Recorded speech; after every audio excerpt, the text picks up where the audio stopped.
ਬੱਕਰਿਆਂ ਨੂੰ ਮੋਟਾ ਕਰਨ ਵਾਲਾ ਸਭ ਤੋਂ ਸਸਤਾ ਕੁਲੀਆ ਆ ਗਿਆ। ਸਰੋਂ ਦੀ ਖਲ ਖਵਾਓ, ਮਹੀਨੇ ਦੇ ਵਿੱਚ ਤੁਹਾਡੇ ਬੱਕਰੇ ਨਹੀਂ ਪਛਾਣੇ ਜਾਣੇ। अस्सलाम वालेकुम जी। सारे भरावां नूं मेरे चैनल ते वेलकम हो गया जी। ते अज वाला व्लॉग भी बड़ा मज़े वाला जी। ते अज मैं तुहानूं इहदे च दस्सण वाला कि जिहड़ी सरों दी खल है जिन्हों आपां कोल्लू दी खल आखने आ, ये कुर्बानी दे बकरियां नूं देनी चाहिदी है या नहीं देनी चाहिदी, इहदे फायदे की ने, इहदे नुकसान की ने। ते जिहड़े भरा ਇਹ ਬੱਕਰਿਆਂ ਦਾ ਸ਼ੌਕ ਰੱਖਦੇ ਪਏ ਨੇ, ਜਿਹੜੇ ਗੋਟ ਫਾਰਮਿੰਗ ਕਰਦੇ ਨੇ, ਖਾਸ ਤੌਰ ਜਿਨ੍ਹਾਂ ਨੇ ਕੁਰਬਾਨੀ ਵਾਸਤੇ ਤਿਆਰ ਕਰਨੇ ਨੇ, ਤੇ ਅੱਜ ਵਾਲੀ ਵੀਡੀਓ ਉਹਨਾਂ ਵਾਸਤੇ ਤੇ ਇਨਸ਼ਾਅੱਲਾ ਬੜੀ ਮਜ਼ੇ ਵਾਲੀ ਤੇ ਬੜੀ ਫਾਇਦੇ ਵਾਲੀ ਤੁਹਾਡੇ ਵਾਸਤੇ। ਤੇ ਸ਼ਰਤ ਹੈ ਕਿ ਪੂਰੀ ਵੇਖਣੀ ਹੈ। ਅੱਜ ਵਾਲੇ ਵਲੌਗ ਦੇ ਵਿੱਚ ਮੈਂ ਇਹ ਸਾਰੀ ਗੱਲਬਾਤ ਤੁਹਾਨੂੰ ਦੱਸਾਂਗਾ ਤੇ ਇਹਦੇ ਵਿੱਚ ਜਿਹੜੇ ਕੋਲੂ ਦੇ ਖਲ ਦੇ ਫਾਇਦੇ ਨੇ, ਨੁਕਸਾਨ ਨੇ, ਇਹ ਸਾਰੀਆਂ ਗੱਲਾਂ ਅੱਜ ਵਾਲੀ ਵੀਡੀਓ ਦੇ ਵਿੱਚ ਮੈਂ ਤੁਹਾਨੂੰ ਦੱਸਾਂਗਾ ਤੇ ਇਨਸ਼ਾਅੱਲਾ ਤੁਹਾਨੂੰ ਬੜਾ ਫਾਇਦਾ ਹੋਏਗਾ। ਇਹ ਮੈਂ ਖੁਦ ਵੀ ਕੁਲੀਆ ਆਜ਼ਮਾ ਰਿਹਾ ਤੇ ਨਾਲ ਮੈਂ ਆਪਣੇ ਵਿਊਵਰਾਂ ਨੂੰ ਵੀ ਦੱਸਣ ਲੱਗਾ ਤਾਂ ਕਿ ਉਹਨਾਂ ਦਾ ਵੀ ਫਾਇਦਾ ਹੋ ਜਾਏ। ਇਹਦੇ ਫਾਇਦੇ ਜ਼ਿਆਦਾ ਨੇ, ਨੁਕਸਾਨ ਇਹਦਾ ਕੋਈ ਵੀ ਨਹੀਂ। ਤੇ ਅੱਜ ਵਾਲੀ ਵੀਡੀਓ ਦੇ ਵਿੱਚ ਇਨਸ਼ਾਅੱਲਾ ਮੈਂ ਇਹ ਸਾਰੀਆਂ ਗੱਲਾਂ ਤੁਹਾਨੂੰ ਦੱਸਾਂਗਾ। ਵੀਡੀਓ ਪੂਰੀ ਵੇਖੋਗੇ ਫਿਰ ਤੁਹਾਨੂੰ ਪਤਾ ਲੱਗ ਜਾਏਗਾ। ਇਹ ਵੇਖੋ ਜੀ, ਇਹ ਭਾਈ ਹੋਰੀ ਬੱਕਰੇ ਨੂੰ ਕੋਲੂ ਦੀ ਖਲ ਪਿਆਣ ਡਏ ਨੇ।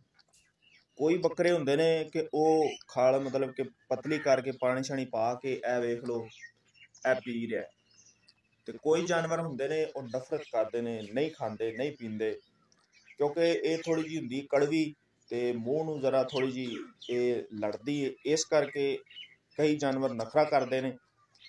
ਤੇ ਇਹ ਜੀ ਖਾ ਰਿਹਾ, ਇਹ ਹੈ ਕੋਲੂ ਦੀ ਖਲ ਜਿਹਨੂੰ ਆਪਾਂ ਸਰੋਂ ਦੀ ਖਲ ਵੀ ਕਹਿੰਦੇ ਹਾਂ। ਇਹ ਬੜੇ ਲੋਕ, ਬੜੇ ਜਿਹੜੇ ਜ਼ਿਮੀਦਾਰ ਨੇ, ਪੁਰਾਣੇ ਬੰਦੇ, ਉਹ ਸ਼ੁਰੂ ਤੋਂ ਜਿਹੜਾ ਨਾ ਇਹ ਜਾਨਵਰਾਂ ਨੂੰ ਖਵਾਉਂਦੇ ਆਏ ਨੇ ਗਰਮੀ ਦੇ ਮੌਸਮ ਦੇ ਵਿੱਚ, ਕਿਉਂਕਿ ਇਹਦਾ ਫਾਇਦਾ ਇਹ ਹੈ। ਮੈਂ ਤੁਹਾਨੂੰ ਇਹਦੇ ਅੱਜ ਫਾਇਦੇ ਵੀ ਦੱਸਾਂਗਾ, ਨੁਕਸਾਨ ਤੇ ਜਿਹੜੇ ਇਹਦੇ ਹੈ ਨਹੀਂ ਹੈ। ਇਹਦੇ ਨੁਕਸਾਨ ਬਿਲਕੁਲ 0% ਨੇ ਤੇ ਫਾਇਦਾ ਇਹਦਾ 100% ਹੈ। ਤੇ ਇਹ ਅੱਜ ਮੈਂ ਤੁਹਾਨੂੰ ਦੱਸ ਰਿਹਾ ਜੀ। ਇਹਦਾ ਫਾਇਦਾ ਇਹ ਕਿ ਜਦੋਂ ਤੁਸੀਂ ਜਾਨਵਰ ਨੂੰ ਦਿਓਗੇ, ਇਹਨੂੰ ਥੋੜੀ ਦੇ ਤਾਂ ਸਾਰੀ ਖਾ ਜਾਏਗਾ, ਦੂਜਿਆਂ ਨੂੰ ਵੀ ਦੇਣੀ ਹੈ। ਨਹੀਂ ਬਸ ਬੜੀ ਹੈ। ਇਹ ਵੇਖ ਲਓ ਜੀ, ਇਹਦਾ ਫਾਇਦਾ ਇਹ ਕਿ ਜਾਨਵਰ ਜਿਹੜਾ ਹੁੰਦਾ ਹੈ ਉਹ ਬਿਲਕੁਲ ਅੰਦਰੋਂ ਖੁਸ਼ਕ ਹੁੰਦਾ ਹੈ, ਅੰਦਰ ਖੁਸ਼ਕੀ ਹੁੰਦੀ ਹੈ। ਕਈ ਲੋਕ ਸਰੋਂ ਦਾ ਤੇਲ ਵੀ ਦਿੰਦੇ ਨੇ, ਉਹ ਵੀ ਬਿਹਤਰ ਹੈ, ਲੇਕਿਨ ਇਹ ਜ਼ਿਆਦਾ ਉਸ ਤੋਂ ਜ਼ਿਆਦਾ ਤਾਕਤ ਵਾਲੀ ਹੈ। ਇਹ ਜੀ ਜਾਨਵਰ ਦੇ ਜਿਹੜੀ ਅੰਦਰੂਨੀ ਖੁਸ਼ਕੀ ਹੈ ਨਾ, ਉਹ ਬਿਲਕੁਲ ਖ਼ਤਮ ਕਰ ਦਿੰਦਾ। ਸਭ ਤੋਂ ਵੱਡਾ ਇਹਦਾ ਫਾਇਦਾ ਇਹ ਹੈ, ਇਹਦੇ ਜਾਨਵਰ ਦੇ ਅੰਦਰ ਚਿਕਨਾਹਟ ਪੈਦਾ ਹੋ ਜਾਂਦੀ ਹੈ ਤੇ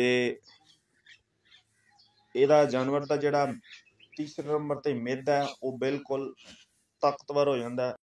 ਜਾਨਵਰ ਨੂੰ ਪਿਆਸ ਬੜੀ ਲੱਗਦੀ ਹੈ।